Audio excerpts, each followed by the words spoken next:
I don't watch television news very often. I try not to get my news from television. I just feel like it's, by and large, more of a sensationalistic sort of, it's just in my way of thinking, a lot of television news is driven by ad buys.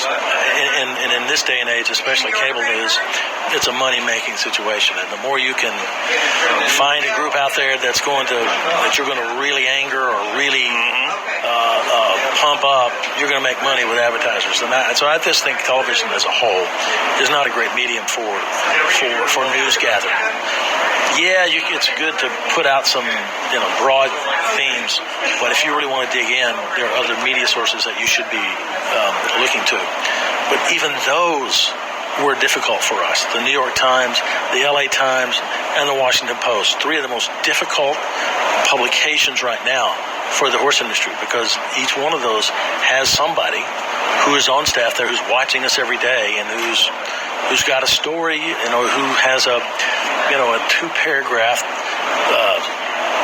synopsis of all our problems that he can just pop into a story about whatever the latest casualty is, or whether it's Joe Drape in the New York Times or John Sherwa, who I think John's a good guy, and he's following it very closely. And he's a friend of mine, and I consider him a valued colleague. And I actually, just to lay cards bare on the table, I do write for his newsletter. So I think he's a good guy, but his editors want to talk about that situation.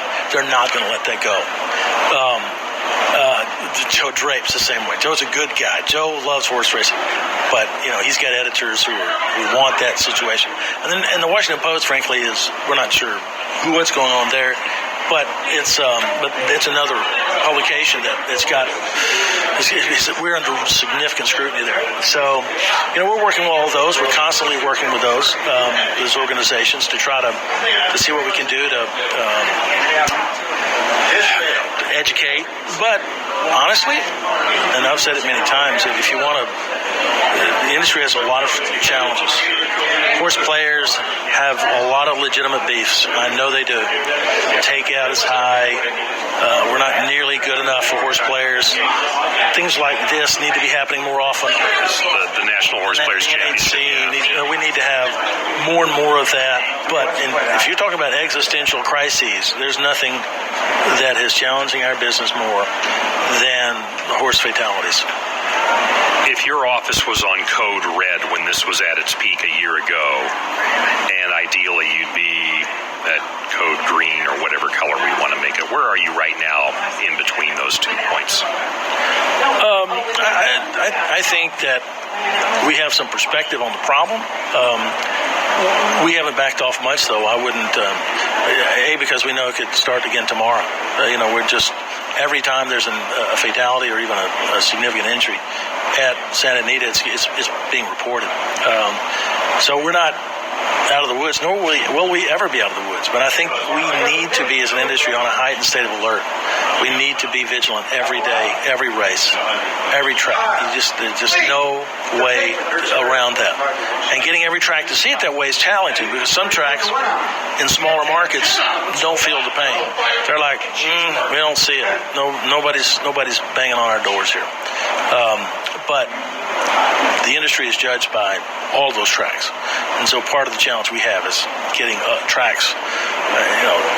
NTRA doesn't run its racetrack. We work with racetracks, but we don't run them. And getting racetrack operators, trainers themselves, veterinarians, regulators, everyone on the same page, seeing that as a challenge, a daily challenge. Yeah, we've got a lot of work to do there. That's a big, multiple groups of people with very different agendas, all who love horse racing and want to see it prosper. But it's a big task. So trying to keep people alert and vigilant. Code red, no, you can't maintain that. But always cognizant of the fact, as we began the conversation, that every race, every day, we cannot let our guard down. You can't turn your attention away for a week and come back and say, oh, no, there's a spate of injuries. You've got to be on top of it and make sure, that if weather's coming in, and that weather may have, I noticed that Santa Anita is much more cognizant of weather issues now than it was. And there again, I mean, that's a good change. Other tracks the same way. So vigilance at every track. Code red, no. I think we're not in that vulnerable spot that we were a year ago, but we're one rash of injuries away from being back there, so we need to be vigilant. Well, I appreciate your time and candor talking about what probably isn't the subject that brought you and lured you to the job of becoming the president and CEO of the National Thoroughbred Racing Association. But I'm glad that you were open to having the conversation about it. Much appreciated. Hope that the listeners appreciate it as well. And Alex Waldrop, thanks for your time here on the Ron Flatter Racing